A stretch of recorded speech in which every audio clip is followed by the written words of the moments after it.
കുക്കറപ്പം എളുപ്പമായിട്ടുണ്ടാക്കാം. അതിനായിട്ട് ഒരു ജാറിൽ കുതിർത്ത പച്ചരി, ഏലക്കായ്, ജീരകം, ചോറ്, ആവശ്യത്തിന് ഉപ്പ്, വെള്ളം എന്നിവ ചേർത്ത് അരയ്ക്കാം.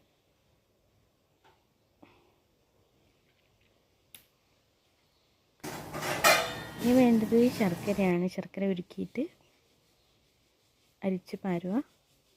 എന്നിട്ട് നന്നായിട്ട് ഇളക്കുക.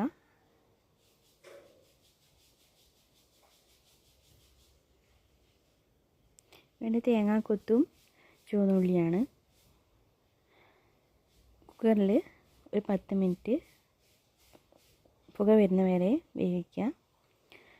പിന്നെ തീ ഓഫാക്കിയിട്ട് ഒരു 5 മിനിറ്റ് അത് തുറന്ന് നോക്കുക.